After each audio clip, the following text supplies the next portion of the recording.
Alrighty, I'm probably going to start. And if anyone pops in, I can summarize what happened. The beginning is not slow, but it's not like super a million things happening all at once. Alright. Transition. There we go. Okay. And let me see if I can size this. So, this story was the result of seeing a single image on Twitter, I want to say, maybe Tumblr. So somebody, Pommelope, made this fake movie poster. And that was it. This isn't based on anything. It's not based on a fic. It's not like the result of any RP. It's just a thing they made because they thought it would be neat. And I made a whole ass novel off of this. There's like elements of this that are incorporated into the plot, such as it is, and the title is the same. So yeah, I thought that was a really cool idea, and ended up writing basically three short novels, which I'm gonna read. Starting with this one, we'll probably get through probably about a third of this. They're all like longish, so they're not the kind of thing I can read in one go. But yeah, no, I thought it was a cool concept. Just as a general overview, this is a alternate 1930s. The first one is set in 1932, and then the others are set later on. And it goes into some detail about the world, but I might provide some extra detail as we go. So, I'm gonna read. Summary. Jane Crocker, private eye, receives a visitor one hot August day with a simple proposal. Deliver a sealed message to a former associate without asking too many questions. It's quick. It's easy money. It'll keep Jane off the streets for another month at least. What starts as a delivery spirals into a complex tale of crime, violence, betrayal, and revenge that will take Jane on a blood-chilling tour of New York City's Alternian criminal underground, uncovering a web of corruption that spans from the lowest dregs of the city to the wealthiest elites of New York high society. With few friends, no backup, and no idea who she can trust, Jane must sort out who's working for who and who wants who killed before she ends up on the business end of the wrong person's gun. General notes, primarily for my YouTube audience. Since Fleece, you seem to be pretty okay with potentially triggering content, but just in case, there's sort of a general trigger warning for like themes of, not great stuff. Violence, there's some discussion of sexual assault, physical abuse, not in super graphic detail, but it's there. That's kind of a part of the plot. It's not gratuitous. There's one chapter that's got the sort of like semi-not safe for work thing going on, although it's significantly less so than some of the other stuff I've read on stream. So any chapters that have anything like major, there's trigger warnings before. There are some major character deaths. This is an AU, so I just kind of like play around with who lives and who dies and stuff like that. But yeah, in general, if something triggering is coming up, I will provide warnings for it. Chapter 1, The Slow Burn. New York City, 1932. The name's Jane Crocker. I'm a private eye. Where I hang my hat is a place called New York City. You may think you've heard of it, but you haven't. By way of exposition, back in the 1900s, a group of folks showed up from out of town. Way out of town, by way of another planet called Alternia in another dimension that even the fancy government brain boys haven't thought of a catchy name for yet. Didn't make no never mind to me, in any case. They were already here no matter what you called their home. The Alternians showed up and they stayed. Hundreds of them, then thousands, then almost 1 million of them. Mostly coming to live in the major cities. So New York transformed just like Boston and Chicago. The trolls, which is what most humans call the Alternians, although I hear they find the term at least mildly offensive, moved in and made entire neighborhoods into their homes. Now we've got a little Alternia that stretches all the way from the bottom of Central Park all the way down to the water past Wall Street. Not so little, if you get my drift. Before long, they were all over the planet. All through Europe, they started popping up, moving in, always peaceful-like, unless they got pushed back. Then they could get mean. But they got along with the humans well enough, once we got used to them. One of them stopped a little incident in Serbia with the Archduke in 14, and that made the trolls the heroes of the damn continent. Pretty soon they were parading in Paris and hitting the pubs in London, and it always felt like they stopped something big over there. But exposition has a way of running away on me. That's a thing I'm working on, see? Let me get to the main point. That being the day the dame who changed my life forever walked in my door.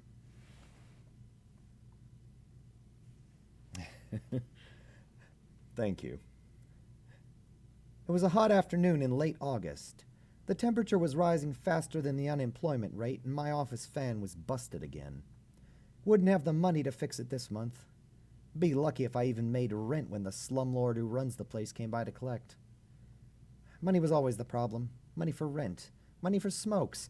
Money for that sweet, mind-numbing elixir called bourbon that helped blur out all the ugly I saw every day. Can I tell you, I saw a lot of ugly where I was. Right on the northern end of Little Alternia. I saw every inch of ugly that the trolls brought with their blood-cased caste system and honor debts and cycles of vengeance. Didn't much care for it myself, but being on the edge of it usually kept my budget in the black every month. I was going to make a crack about them being in the red keeps me in the black crack there, but from what I hear, those words have some romantic-type meaning for the trolls, so I don't think it works. Plus, their blood is all kinds of funny colors. Strange folk in general, mind.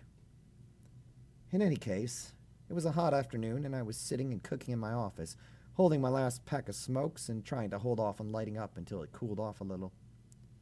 There was a knock on the door. That wasn't too unusual. Folks came in all hours with all kinds of problems.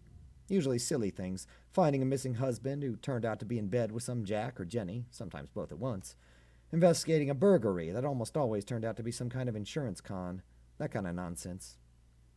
So a knock on the door was nothing new, and I called out around the edge of a lit smoke that had somehow happened to find its way out of the pack and into my mouth. "It's open." The door slid open, metaphorically, of course. It was on a hinge. But in walked a troll dame who made me sit up and take notice. She was tall and kind of stretched out, long legs and a neck like some kind of fancy French dame. She wore a long, deep blue overcoat in spite of the hot weather. Her hair was ink black and hung down long, framing a pair of orange horns and a gray-skinned face that was all angles, but somehow just kind of worked for her. Long to short, she was mighty fine looking. Before I could even introduce myself or ask what in the Samantha Hill she was doing here, the dame strolled right up, stuck out her hand, and smiled an all-teeth smile that didn't look a damn sight friendly. "Vriska Circuit, if you don't mind making my acquaintance." Her tone said I wasn't gonna get much choice in the matter. Fortunately, I'm not easily flapped. Pretty unflappable in general, if I do say so myself. "Jane Crocker, P.I., bonded in the states of New York, New Jersey, Massachusetts, and New Hampshire. What can I do for you, Mrs. Circuit?" "Oh, it's Miss Circuit, thank you." She covered her mouth and laughed lightly. I think it was supposed to seem casual, but it came across as being something she practiced saying in the mirror every morning. "Now, Miss Crocker, P.I., I have a potential case for you. I assume that's something you'd be interested in? Yes?" She made a point of looking around my office, as if she were judging the shabby state of things. I mean, she wasn't wrong about me needing the money like an empty glass needs a good shot of bourbon, but it still felt rude of her to actually come out and say it. It might be, it might not be. How about you sit your admittedly gorgeous self down and do a bit of talking? When you're done, I'll tell you what's what. I took a short drag on the smoke. Guess my wandering hands must have lit it up sometime in the last few seconds. So much for saving it until it got cooler out.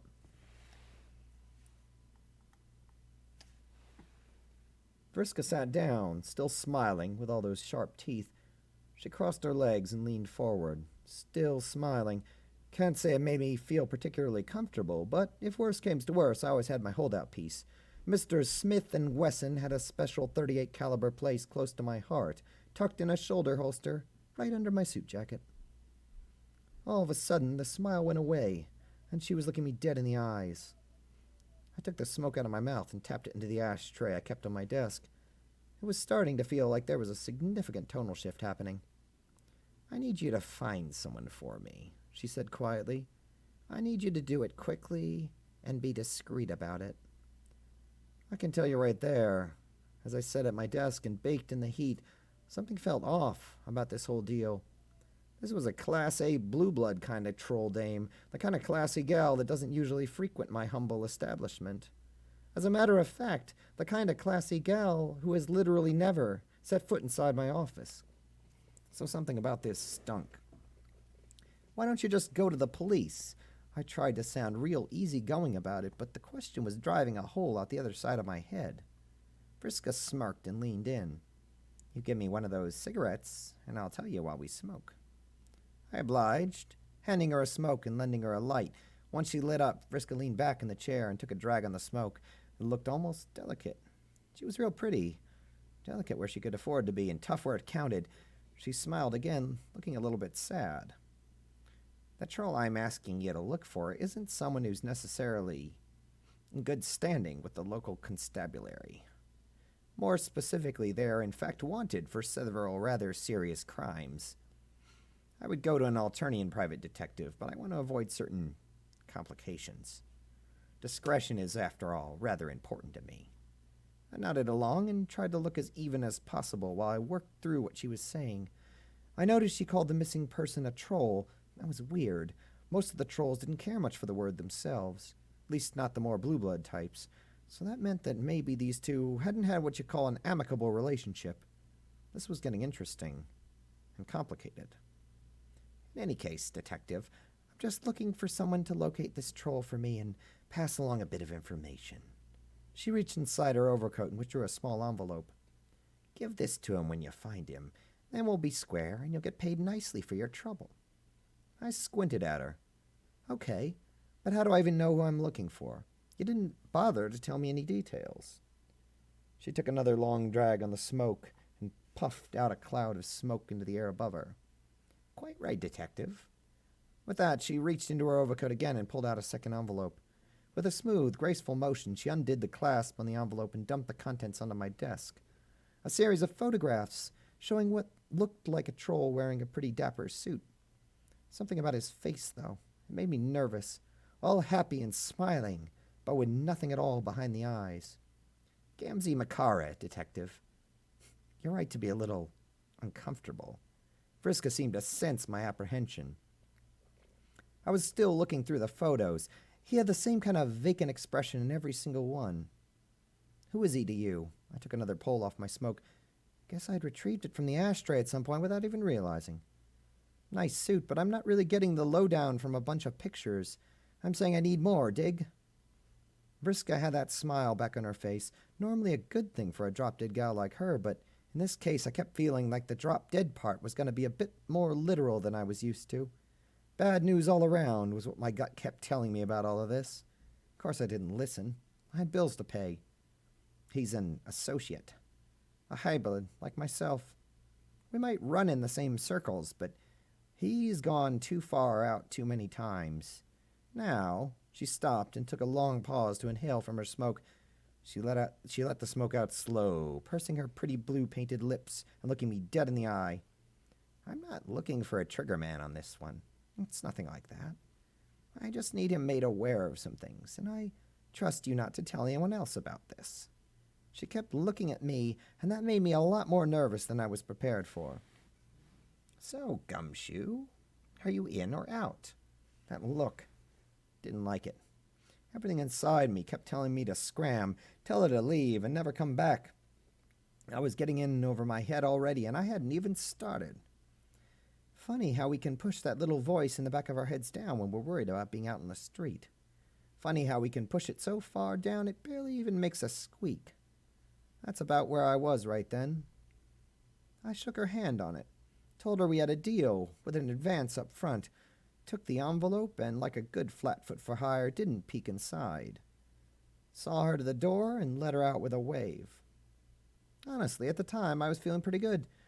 Had enough to keep the landlord away and buy something nice for myself. Had that sense of purpose that always came with the start of a new job. poured myself a few fingers of the good stuff. Well, the okay stuff.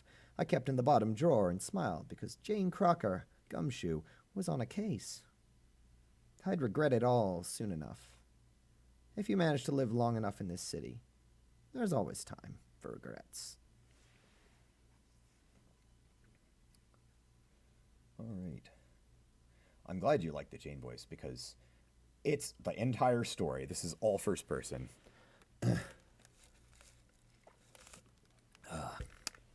All right. Chapter 2, Matchlight Symphony. The Bowery, New York City. This one, for this fic, geography is really important. Time, not so much. The second and third one's timing is like really important, but in this one it's more like where they are rather than when stuff is happening. Yeah. This does have a lot of cliffhanger end lines because it was written basically like a pulp serial. The tall, good-looking dame had given me plenty to go on, but none of it was especially helpful. I knew where this Gamzee cat moved and shook, at least in a general, mostly unhelpful kind of sense. According to Vriska, he was part owner of a club downtown called the Laughing Purple, and he owned a nice penthouse apartment nearby. He also, apparently, owned a substantially less nice dive somewhere else, near Bowery, that he used when he was feeling inclined to certain unsavory proclivities. She said she wasn't exactly sure where it was, but that maybe someone at the club would know more about it. So the day after Vriska had darkened my doorstep, I found myself wandering around the Bowery around 9 in the morning, hoping to cover some ground before the heat could get to me again, and maybe get into the club when the day crew was doing their thing. It might be a good opportunity to grease some wheels, and Vriska had given me some folding greens specifically for that purpose. Bowery was definitely in troll country, but it wasn't the fancy high-blood part of town. Sandwiched right in between the northern part of Little Alternia and the waterfront, it was caught between the Jade Bloods and Teal Bloods, who spent a lot of their time around humans, and all the blue, indigo, purple indigo bloods that kept almost exclusively to themselves. That meant this part of town was a sea of low-class trolls who didn't much care for either humans or high-bloods. This was not going to be fun. I had my trench coat and fedora on, and it was going to be entirely too warm for that, but I had a method behind my madness. Specifically, I wanted to look as much like a copper as humanly possible. If I tried to barge into the club during business hours looking like this, they'd either laugh me off or I'd be waking up in some Jersey drainage ditch the next morning. If I went in too casual here, I'd just look like another stupid human trying to slum it down with the trolls. But if I walked that line and they saw a flatfoot knocking on doors and asking a few questions, that might shake just enough of the right kind of attention loose to flush Gamzee out of whatever toilet hole he was hiding in. After all, I just needed to hand him an envelope, say who it was from, and hope that none of the process was enough for him to decide to plug me before I could abscond back into my office and collect the rest of my fee. That sounded simple enough, more or less. If I'd been over my head when I took this job, I was walking on the bottom with chains on at this point. I mostly took cases for humans, so my knowledge of the troll world was pretty limited. Still, I was a proper gumshoe, and that meant I had a few contacts around town. Matter of fact, I was making my way to one of them right then.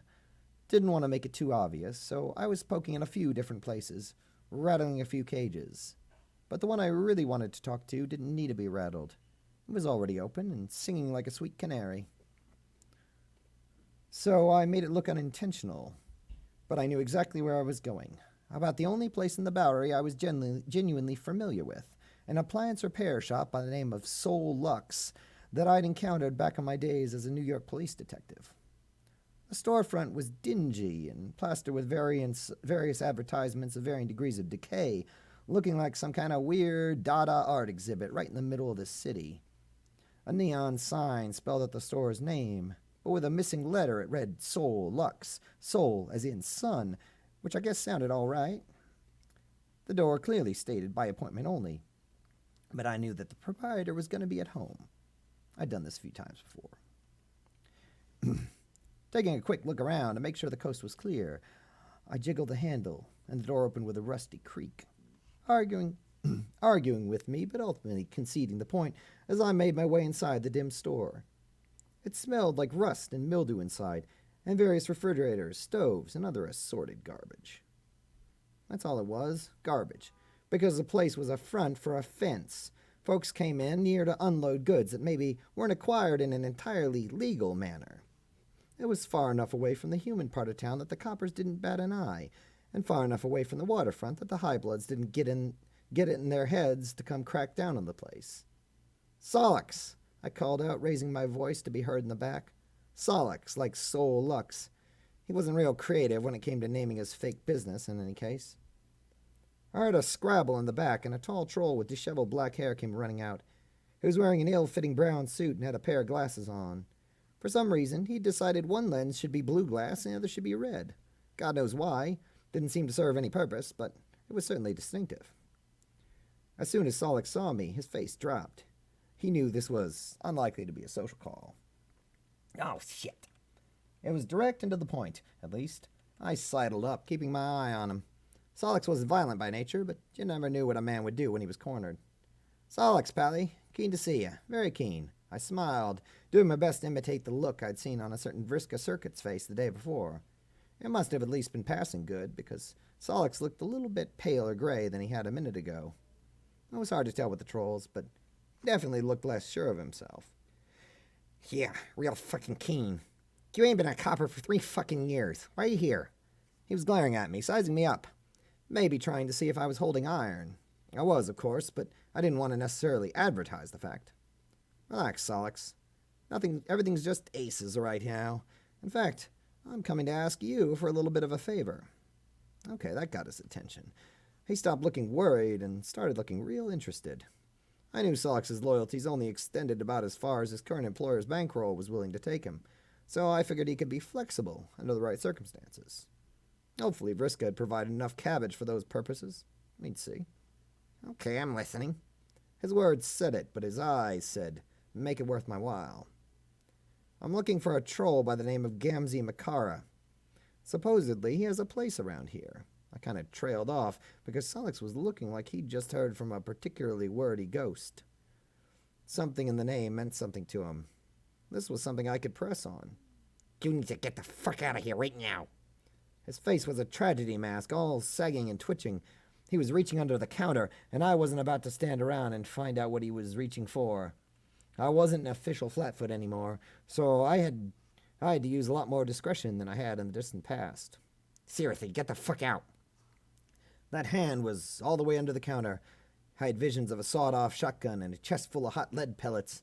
Not a swell time, and not something I had any interest in pursuing further. I made my apologies and backed out of the store slowly, careful to keep my hands far away from the piece under my coat. And just like that, I was back on the street in the noon sun, none the wiser, and with even less of a clue than I'd had before. There was one place I knew about that I hadn't gone yet, and it wouldn't be open until after dark. Financial District, New York City. Wall Street had benefited immensely from the Alternians. The high-bloods in particular had a knack for the high-roaring capitalist lifestyle, and the mid-bloods, those teal and jade-hued middle managers, had a knack for keeping everything running. So once you dropped below Fulton, it became a weird amalgam of human and troll all mixed together. The closer you got to the heart of the financial district, the more you saw humans mingling along with those mid-bloods. The high-bloods mostly stayed up in their towers, far away from the day-to-day grind. A lot like their wealthy human friends in that respect. I hit the financial district in mid-afternoon and decided to take my time looking around, seeing if there was anything notable. I doffed my hat and overcoat, leaving myself in a suit jacket and trousers that helped me blend in perfectly. See, the Alternians might have a lot of weird ideas about blood and class, but one thing they're pretty spot on about is how they treat dames and fellas. Ever since they started making big waves in the world, folks' ideas about the fairer sex have softened a mite. So I grew up in a world where a gal walking down Wall Street in a suit wouldn't raise any more of an eye than a guy taking his smoke on a street corner. I was planning to use that to my advantage. Wasn't much doing, though. I strolled down Maiden Lane, past the Fed, then decided to make a big loop and head back onto Wall Street. I wasn't sure that what I was looking for or listening for just yet, but sometimes it helps to just make yourself open to the possibilities. It was hot, but not as bad as the day before. The breeze coming off the harbor helped even things out a bit. In the end, I had my goal in mind, and I kept checking my pocket watch and squinting at the sun, hoping it would hurry up and drop so I could make tracks down to the water. By 7 o'clock, the sun was just starting to dip, and by 10 to 8, it was painting the horizon a beautiful gold. I took that as my cue and jogged the rest of the way down to the end of Water Street. There, under the watchful eye of Lady Liberty out in the harbor, was my final destination, the Laughing Purple. I picked a spot and staked the joint out until it was good and dark. Saw a lot of trolls and a lot of humans heading in. Lots of fancy feathers and fur on display. This was going to be a tough sell. I'd probably need to pay up the old detective angle. Fortunately, I still kept my badge from my days on the force. So after a half hour, I just strolled right on up to the door. Of course, there was a fellow by the door who looked plenty rugged, a massive troll with 2 horns like a gosh darn bull. He eyed me the way you might look at a bug. Looked up and down, didn't approve much, shook his head and crossed his tree trunk arms over his chest. It's full up. Head on out, you flighty broad. That got me, but I put on my best smile and flashed the badge and a 5-spot from Vriska's petty cash fund. Jane Crocker. Need to have some words with the folks inside. The bouncer grabbed the badge and 5-spot from my hand and examined it. He looked me over again, then tossed the badge back and nodded. Give me your gun, copper. You'll get it back on your way out. I figured this was only fair, so I happily obliged and drew out my iron and handed it over. The rock of a troll opened the door, and I pushed my way inside. Inside the purple was a dense haze of smoke and a strong smell of booze, both the good and not-so-good varieties. I could hear the sounds of the house band playing up ahead. Rounding the corner of the main floor, I saw a bunch of tables arranged around the sides, the bar right in the middle, and a stage off to the side where the band was doing their thing.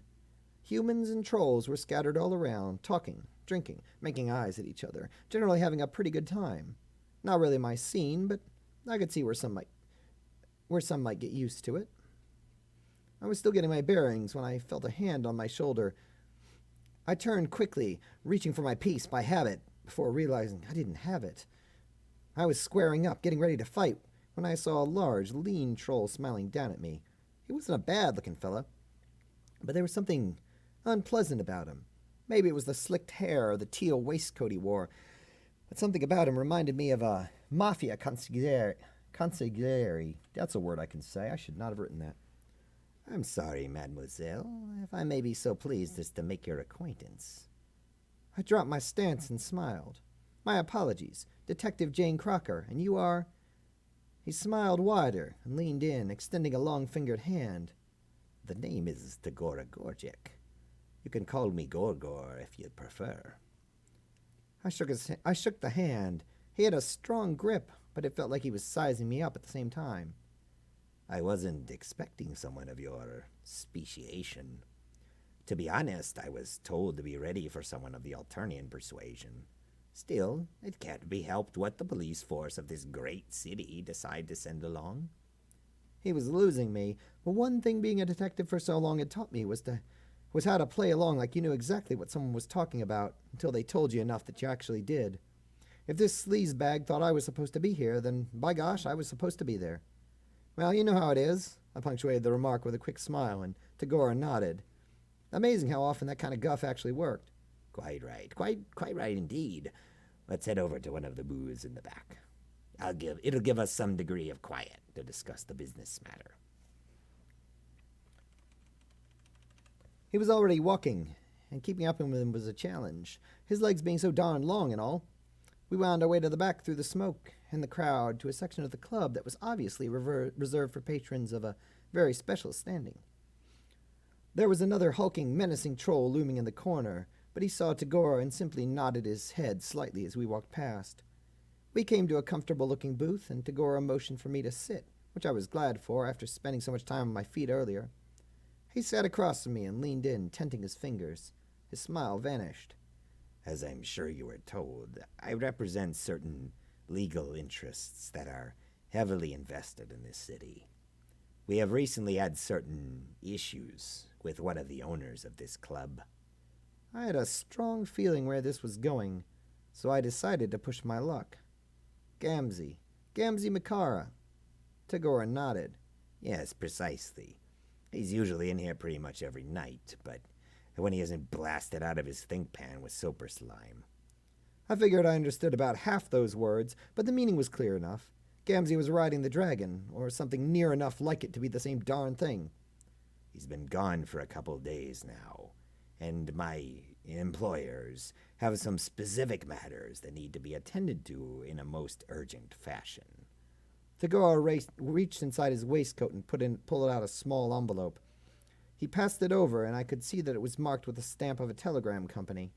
This needs to be hand-delivered to Mr. Makara at the earliest possible occasion. It is a quite time-sensitive matter. Time to try another gamble. I was told he had a place in the Bowery, but no one bothered to say where. Tagora nodded, looked like I was 2 for 2 tonight. Yes, I'll give you the address. He produced a pencil from the coat and scribbled an address on the back of the envelope in a neat but sprawling hand. If at all possible, deliver this to him tonight. As suddenly as he'd taken his seat, Tagora stood back up, and it was suddenly clear that this meeting was about to be very much over. Come around tomorrow and ask for me, and I'll handle your payment. He waved his hand at me, and that was my cue to exit stage left. I made my way back through the smoky dark of the club, out the door, and bid farewell to the bouncer after collecting my revolver. Given the time of night and the distance I had to go, I went out and hailed a checker. I told the driver whereabouts I needed to be and hopped in. As soon as I was out of the area, I immediately ripped open the envelope. I didn't know Tagora a darn thing.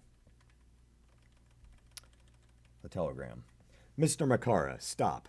Boston has learned what you're doing and are unhappy. Stop. Check in with Tagora at first opportunity. Stop. Be ready to explain yourself to counsel in Boston. Stop. Details to follow. That was painfully vague enough that it wasn't going to help to sit there and hurt my egg thinking it over. I pocketed the telegram slip and closed my eyes for a bit while the cab slowly made its way up to the Bowery. The Bowery, New York City. Gamzee's building turned out to be about the most discreet that one could possibly find. It was an apartment building tucked back a bit off Bleecker Street with an entrance in a back alley. I hated everything about this situation, so I pulled my piece and held it low, just out of sight but definitely at the ready.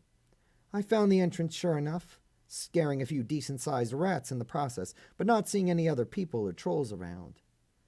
The entrance itself was lit with a single bare bulb, and the gate that was normally supposed to keep intruders out looked like it had been broken for a long time. Gamzee sure did love to live in filth.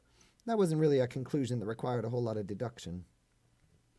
I pushed my way through the gate, and it screamed at me through its rusty hinges, a bit too loud for my liking.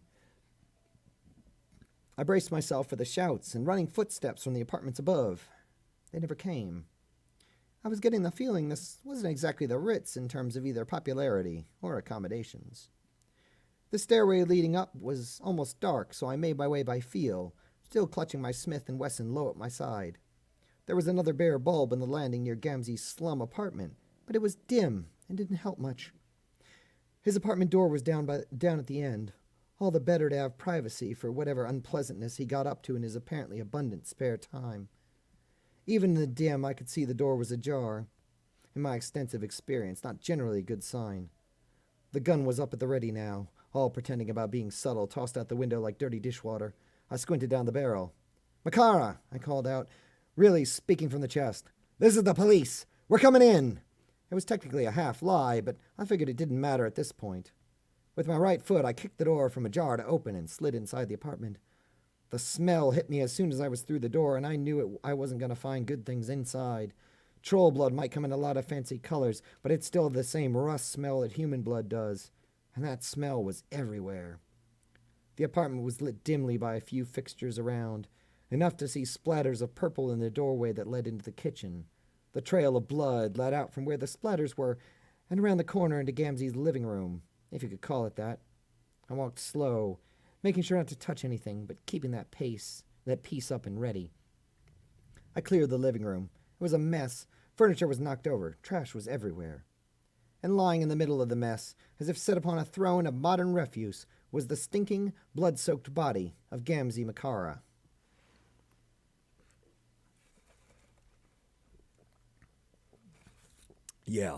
Yeah, that I figured was pretty obvious given the genre of story that this is, and like information that was described. There are a couple of twists in this, but that was not one of them. Not really. Okay. Chapter 3, Blind Justice, Investigator. Trigger warning, this has some somewhat graphic descriptions of crime scene, gore, and violence. Not particularly explicit, so probably not an issue, but to be aware of it. I was no stranger to death. That's something that goes away pretty quick when you work in the same unit as the homicide boys for 2 years. But this was messy. This was personal. Gamzee had obviously been dead for a while. The smell was enough to confirm that. I covered my nose with the corner of my coat sleeve and walked closer. There were 2 plug holes in his chest. Looked like maybe a .45 at close range, but it was hard to tell. What settled the choice around in my mind was his head. It was turned to the side, so I could see that behind a neat entry wound was a massive exit wound. It looked like someone had blown out a melon full of purple goo and pink brain tissue. Probably a dum-dum bullet right in the middle. I was glad I had a strong stomach, but even I had to look away. From down below, I heard that rusty gate scream again. It was quieter than when I went in, which meant someone knew what they were doing. So either I was about to have company, or there was about to be the potential for questions. Neither was a great option. Quick as I could, I tucked myself out of the sight of the kitchen, out of sight in the kitchen. The blood smell was getting to me, but I didn't have time to think about it right then. Instead, I crouched down a bit and pulled back the hammer on my double-action revolver. This was going to be a toss-up. If this was going to be a toss-up, I was going to come down on the winning side. I didn't even hear them come up the stairs, but I could feel the air shift as the door opened. I slowly shifted my weight, preparing to strike as soon as they were inside. Is that a 38 Smith & Wesson I heard cocking? The voice was gravelly, but not unpleasant. Sounded like a dame. Sounded calm as a lake at midnight and just as cold. I wasn't sure what to make of it. I can hear you in the kitchen, down behind the counter, about 3 feet back from the door. Okay, right then I was wondering what the blazes was happening. There was no way she could have known exactly where I was like that. Pretty sure my .45 can punch right through this shithole's walls, too. So either you start talking, or I start blasting, and we'll see who comes up aces in the end. That did not, despite the almost jovial tone of the speaker, sound especially pleasant. Name's Jane Crocker, P.I. I'm here on a case. The visitor actually laughed. No kidding. Suddenly, this is making a lot more sense. Listen up. I'm coming to you, see? I can already smell what happened here, so you don't need to tell me about the body in the living room. Just put away that piece, or my previous offer stands. I decocked the revolver. Good. Now put it in the holster. How the hell could she know what was happening? I slid the gun back into its holster and clicked the retaining snap into place. Good job, Gumshoe. I'm coming to you. There was a quick flurry of movement, and all of a sudden the short troll's face was poking around the corner in the kitchen. The first thing I noticed was a Colt Model 1911 pistol pointed at my head. When she put it away in the holster at her hip, I was able to take stock of everything else. She was dressed in an unassuming shirt and tie over a pair of dark trousers. One hip held the holstered pistol, and the other one had a badge attached to it. Looked like a detective's shield. She had an expressive face, little nose, and a mouth that looked like it spent a lot of time grinning and cracking wise to folks. Her hair was cut pretty short, and what there was pulled back in a bun. The most striking thing of all were her pupils. Instead of the usual troll yellowish orange, hers were a dull, cloudy red color. I couldn't even make out the pupils in the middle, or eyes, whatever. She wore a pair of glasses with dim red lenses that would have mostly covered her eyes if they weren't sitting down so far on the bridge of her little pointed nose. Jesus, you can calm down, Jane Crocker. You smell like you're about to have a heart attack. I tend to get that way when a gal shoves a gun in my face. It probably wasn't the best decision as far as what to shout back, but it felt right at the time. She was inside the kitchen, reaching out a hand. Name's Terezi Pyrope, detective, 3rd Alternian Precinct. I took her hand and shook it. She had an incredibly strong grip, but her hands were smooth as silk. At some point in the last 30 years, some genius has decided it would be easier to police the trolls if they added specific precincts for their parts of town. Humans and trolls alike could be assigned either set of precincts in the force, but generally this meant trolls policing trolls and humans policing humans. Add that to the existing racial tensions between the humans, the weird blood caste thing the trolls had going on, and all the issues with the rich and the poor. It was almost as if someone specifically went out of their way to make the most broken, unequal system possible. Third Alternian put this city-issued flatfoot right around where I'd been poking about earlier in the day. It also put our jurisdiction way out of the way for where we were now, so this was feeling increasingly unofficial in its capacity. Kind of a long way from home. I wasn't generally known for my subtlety. And you've got a dead body gathering flies in here. You mind explaining what's going on? So she wasn't known for hers either, apparently. I shrugged, gesturing toward the living room. There's a stiff in there, troll by the name of Gamzee Makara. He looks like he took 3 slugs and went down for good. From the look of it, he was probably hit in the chest standing near the kitchen, crawled into the living room, and then took the final coup de grace right in the forehead. Out like a light. See you next morning in hell. Terezi's nose twitched, and she sniffed the air. And from the smell of it, he's been here about 2 days. I was starting to put 2 and 2 together that this troll was probably blind, but she seemed to be able to get around almost better than I could, with 2 working eyes. It would explain how she could know I was there, or whether or not it holstered my piece. She continued speaking, still kind of smelling the air. So you didn't have anything to do with this. Smells like gunpowder, but it's not fresh. She moved her hands around in the air. The place is a mess, isn't it? I nodded, not thinking about the fact she probably couldn't see me, but something in the movement must have somehow tipped her off. Yeah, I thought so. We should look around the scene for clues. Anything that might point to who did this and why. I'm not exactly here in an official capacity. That didn't surprise me in the slightest. But you could say I'm here on behalf of an official capacity, shaking a few trees to see what falls out. And Gamzee Makara, she winced. He was the biggest, most rotten fruit of them all.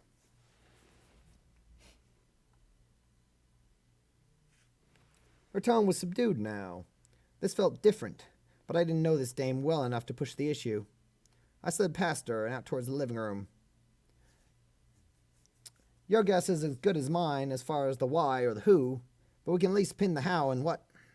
I took a look around the room, trying to gather as much as I could about the scene of the crime. Then it hit me. The envelope. I pulled out the envelope Vriska had given me to hand to Gamzee. Hearing Terezi's, "Huh?" in my ear, I turned and snapped my fingers. And that's the thing. I was sent here to find Gamzee and give him whatever's in here. Didn't open it. Client privacy and all that, but I think it might be important. I tore into the envelope and pulled out the letter inside. It was neatly written in fountain pen. For Terezi's benefit, I read the contents out loud. It wasn't long. Gamzee, the Boston Council has a lot of questions for you regarding your activities in New York, specifically certain unsanctioned markets you're investing in. Meet me at Grand Central at 2 p.m. on Friday afternoon, and I'll help you figure this out. I have contacts in Boston who can be persuaded to speak on your behalf. Either you sort this out right now, or you're out in the cold. Briska Circuit. Like any copper, flatfoot, gumshoe, or G-man, I knew at least the basics of the Troll Council system. They functioned like most all organized crime, a system of leaders and followers that all trickled down from a central group of individuals who wielded a lot of power over the system. But I was at a loss as to the specifics of the individual councils and how they related to each other in the human parts of town. That's not especially helpful, Terezi said, sounding disappointed. Maybe the council had him killed. Maybe not. I told her about the telegram I'd received before, the one Tagore had given to me. Terezi seemed to bristle at the mention of Tagore's name, but she didn't say anything about it specifically. Instead, I don't know. This is all sounding a bit off. They wanted to put him on ice so bad. Wait, who's talking? No, it's Jane. I don't know. This is all sounding a bit off. If they wanted to put him on ice so badly, why go to all the trouble of making such a big deal of him going up to Boston? I was already looking around the apartment as she talked. Oh, no, it was actually Terezi. Okay, Terezi just said that. There was always a clue, always some sign of the real story if you looked hard enough. Every crime scene tells a story. You just need to work your way from one end to the other, see if you can figure out what it is. Pyrope, can you check this door? She walked over.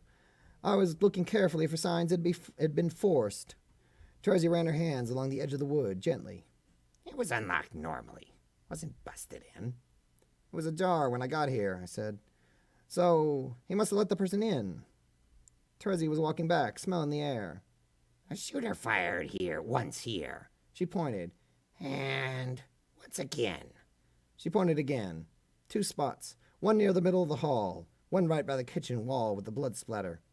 So that was the second shot. I looked down at the blood trail. He must have walked.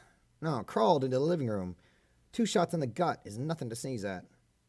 Terezi was already in the living room, still smelling the air. Last shot was here. She pointed again, this time to a spot right in front of where Gamzee was collapsed. I walked up and looked again at the body, at that disgusting head rind expanding out the back of his skull. Last shot must have been at close range. Dum-dum to the face. Messy way to go. Terezi was smelling the air again, making a face that suggested intense concentration. Trying to get a sense of who else was here. I'm getting some kind of perfume. It's pretty unique. Maybe a custom fragrance. Not something you buy out of the Sears catalog in any case. She walked over to the far end of the living room and stopped. That's weird. The same perfume smell is over here, too. I looked over, looked down. A cheap safe was sitting there, partially hidden behind a pile of rags. It was wide open, looked like it had been forced with a pry bar. He had something in that safe down on the floor. Whatever it was. It's gone now. Something to jot down in the old mental notebook. It was a file that was ever growing, and it seemed like this case was going to be using a lot more of it than I had previously thought. Terezi was still poking her way around the apartment, and I decided to take the time to do some searching myself. I got down on my hands and knees to look under the furniture, check for anything that might have been missed by whoever was here. Carefully avoiding Gamzee's body, I noticed that there was a slip of paper that had fallen to the floor of the kitchen. Reaching out, I retrieved what turned out to be a telegram slip. Hey, Terezi, get an earful of this. Yeah, no worries. That's absolutely fine. So, I will see you later, Fleece. Thank you for listening. I'm gonna keep reading for a little bit. I may not read this one for as long as the others because this one is like more heavy than some of the other stuff I read. And it's also harder to read because it's a lot longer form. So, cool. I will see you later. And bloop. And according to this, there are people there are people listening, so I will keep reading. Gamzee, stop. We have a mess that you made. Stop. Now clean it up. Stop. I don't care about your cover, as long as it's convincing. Stop. MP. Honestly, I couldn't make heads nor tails of it at the time. Obviously, Gamzee was into something heinous, but lacking the specifics, I really couldn't make out exactly what it could be. I wondered to myself if it had anything to do with the mysterious investments mentioned in Vriska's letter. I didn't say anything out loud. Figured that Terezi was probably already drawing the same conclusion about the same time. Crocker, I got something else. Terezi called out from across the apartment, inside of what I assumed was Gamzee's bedroom. The bedroom was just as filthy as the rest of the apartment, and I didn't particularly want to think about what kind of things had gone on inside of there. Discarded liquor bottles were everywhere, along with various bits of trash and discarded clothing. A lot of it looked like it probably didn't belong to Gamzee. Even more unsettling was the green-tinted stuff that seemed to be smeared over a lot of the surfaces. It had a peculiar smell that even I noticed, and I could see Terezi visibly recoiling from it. Our mysterious perfume wearer was in here recently. I think they dropped this. Terezi held up a matchbook with fairy tale printed on it, above a stylized drawing of a tall troll dame and 2 dark-skinned gals who all appeared to be singing. I know that name, I said, just by hearsay, but it's a jazz club just north of Central Park. Whatever it means. It smells just like the mysterious intruder. So it seemed like we had a good idea where we were going next. I checked the time on my pocket watch. Almost 10 o'clock. If we got a cab, we Might still be able to make it to the club before it closed. But if we went in when it was busy, it was just going to draw more attention to us than we already had. Tell you what, I said, thinking as I was talking. Why don't we grab some sleep and meet up at that joint right after they close? Call it 5 in the morning. Terezi approved of this idea, so we shook on it. Together, we made our way to the door. I stopped. You gonna let the locals know about what happened in their backyard? I had no idea what relationship Terezi had to the local precinct, if any. No, this has a bad feel to it, and I don't entirely trust a lot of the other cops. I'd appreciate it if you kept this under your hat as well. I had no issues with that, and I told her as much. Having been a cop once, I tended to not be a particularly big fan of cops in general. Terezi seemed amenable to this way of thinking, and we made our way out, careful to close the door behind us. The whole time, I had this real uneasy feeling. We had rooted into something a lot bigger than I expected, and I figured we were only seeing a tiny part of the whole picture right now. We might have a couple leads, but we had a couple hundred questions that weren't being answered, and that made me nervous. The whole situation made me nervous. So after parting ways with Terezi, I walked, still nervous, back north, keeping my head down, until I got to my office, where I generally spent the night when I wasn't on a case, and lodged in a terrible hotel somewhere. It would have been quicker to take a cab, but I wanted to be alone with my thoughts for a while, mull things over, and see if I could make any headway as to where everything fit. All in all, it was a long and mostly sleepless night. Okay.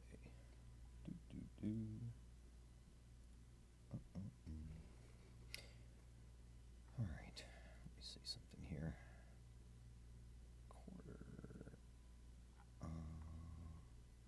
All right. I think I'm probably going to lead this chapter and then stop for the night. So this is about the end of this will put us about a quarter of the way through the story.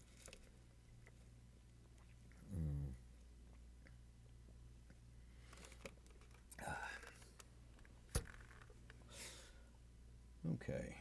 So I got one person logged in here, so I'm going to keep reading for this last story. This last chapter. Chapter 4, Serenade with a Bullet. South Harlem, New York City.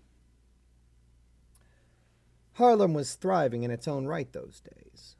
Despite the generally frigid, by which I mean to say racist, attitude shown by many of the paler, which here means white, residents of the city and the cops who were their enforcers, the black and Hispanic communities in Harlem had formed their own identity with their own businesses and culture.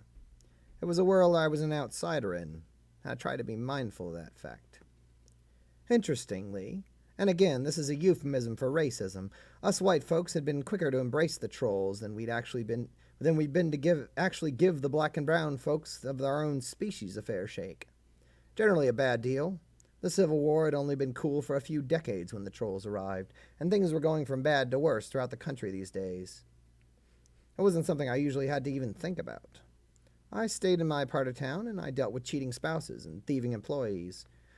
They were almost always white folks dealing with various white folks' problems in a white folk world. Which is an extremely long-winded way of saying I felt a bit out of place as I crossed 110th Street. I knew where I was going, at least, and tried not to look like too much of a goddamn cop. I had my suit on, but I left the overcoat at home for this one. It was going to be another blistering day, and I figured I'd have a lot of pavement to push underfoot before I was done with it.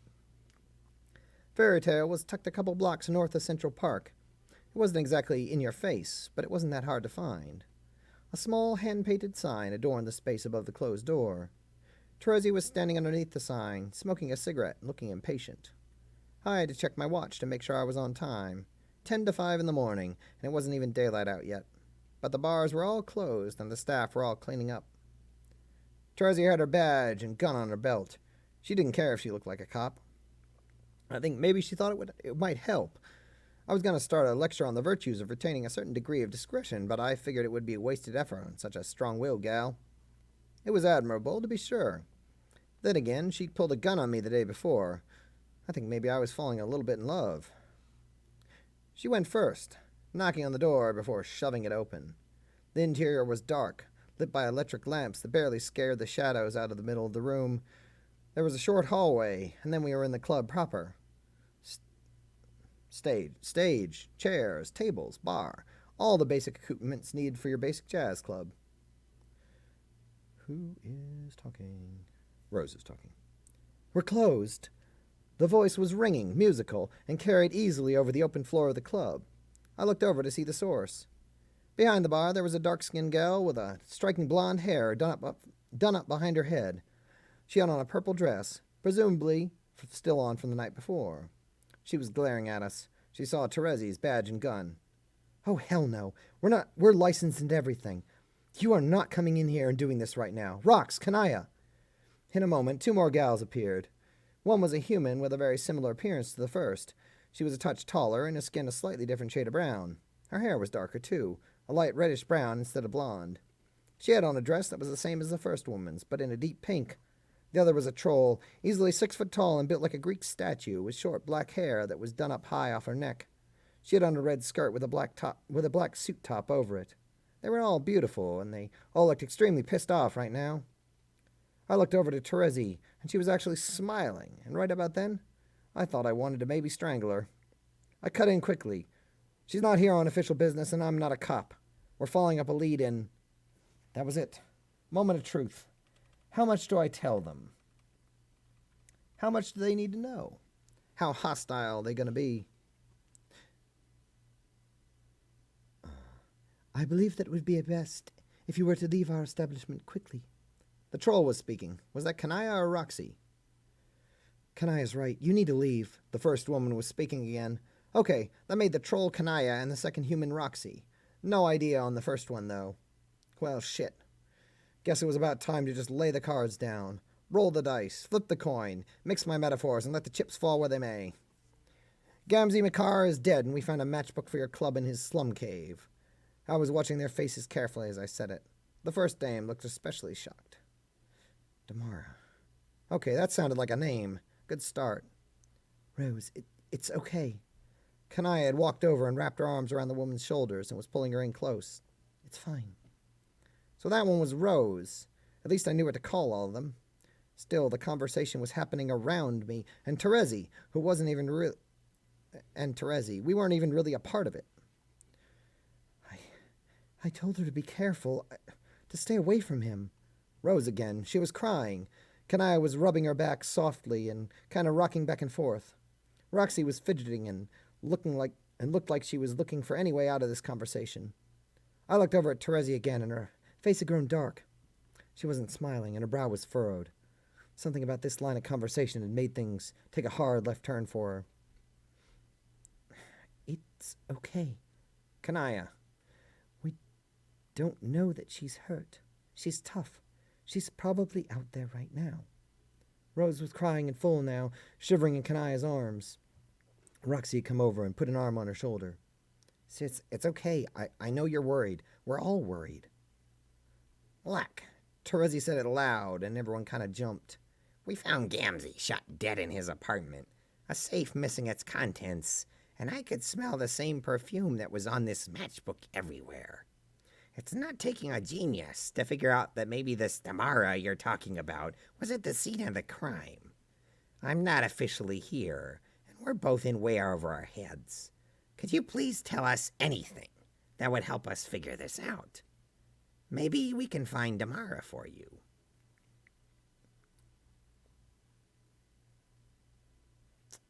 I went down too far.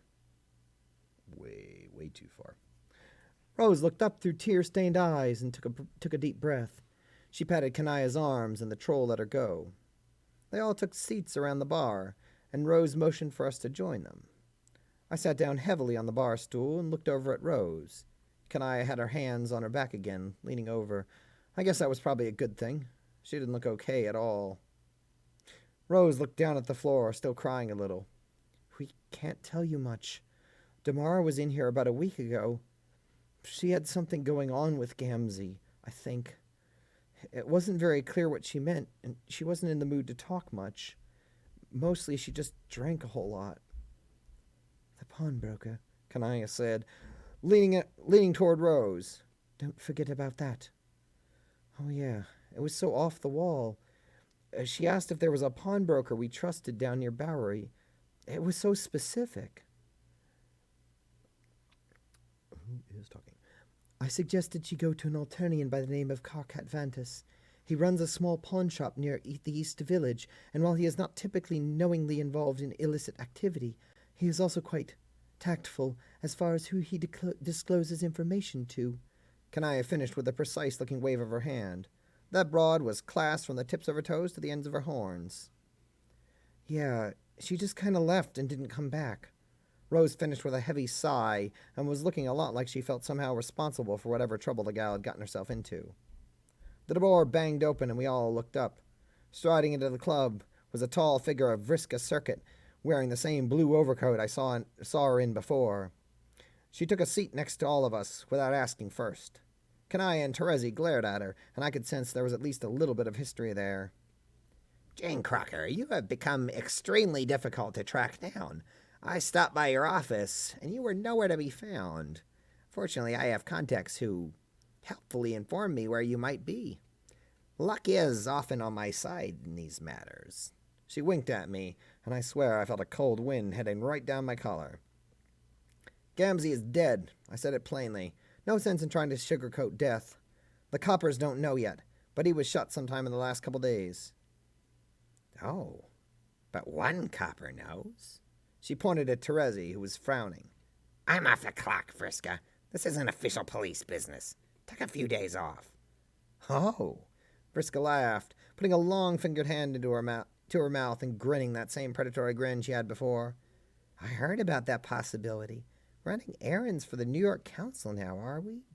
Terezi grit her teeth. It's not like that. It's a long story. Oh, I'll bet it is.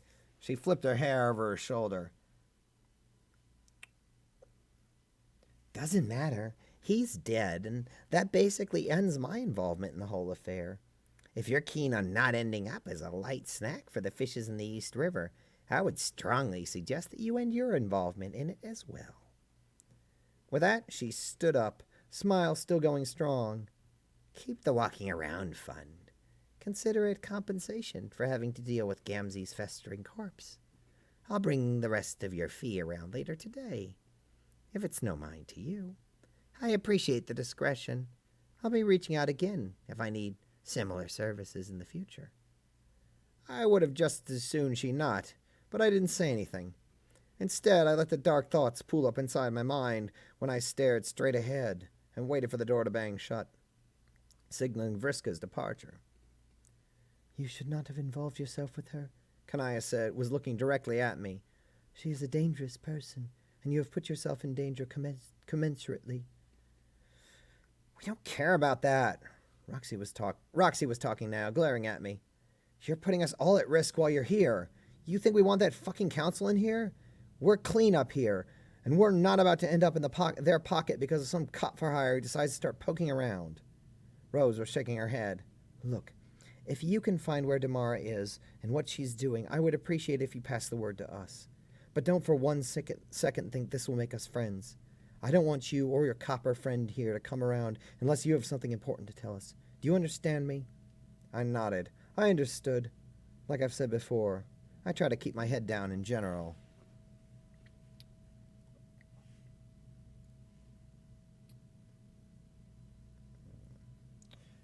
East Village, New York City. Terezi and I got out of the cab in the East Village and headed right for Karkat's pawn shop. We were told it would be easy to spot, given that he was creatively named Karkat's Pawn Shop, which is about as on the nose as it was physically possible to be. East Village was solidly into troll country, but this distribution was a little more even than the Bowery. You got a lot of spillover from the humans living in Queens and coming into the city. The trolls here were mostly the lowbloods who had some useful purpose that kept them on decent terms with their higher-ups on the blood ladder, so they tended to associate with similarly working-class humans. The good news is it meant both Terezi and I were decent at navigating the environment, given our general involvement with the salt-of-the-earth folks in the course of our jobs. The bad news is it meant they didn't much like cops in general. I was able to convince Terezi to put away her damn badge, at least, and loosen her shirt to cover the gun underneath. It wasn't perfect, but it'd do in a pinch. Out in the street, We were walking in silence until we got into the door of the pawn shop. I didn't even bother to check if we were being followed or not. Maybe not a wise decision in hindsight, but you never get to go back and apply that to anything anyway. What happened next happened regardless. I went in first, the bright early morning sun cutting out like a light bulb as we stepped inside the pawn shop with its papered-over windows and dimly lit interior. Trolls didn't care much for bright sunlight. Something to ask Terezi about later, maybe. I shrugged to myself and walked right on in like I owned the place. Whoever this Carcat fellow was, I hoped he'd have some answers. From the back of the shop, there was a rattling, and a short troll with unkempt short hair and stubby little horns walked out. He was wearing a ratty old gray shirt and a pair of dingy brown pants. I got some quick flashbacks to Solix in the appliance repair shop, but this one seemed a little less jumpy and a lot more irritable. Can I help you two? I'm assuming you're both cops. He glared at us. You walk like cops. This isn't official. Shut up and listen for a minute. I figured I'd try leaning in on this one. Play the hunch. Carcat wasn't shouting at us yet. He wasn't trying to pull a shotgun, so that was probably a good sign. Look. Okay. Look, we're here on behalf of a client. Good friend of theirs has gone missing, and they're looking for our help. We're Crocker and Pyrope, private investigators, not gosh darn cops. Yeah, so half of it was just blatant lies, but sometimes you had to lie to a few eggs to make an omelet.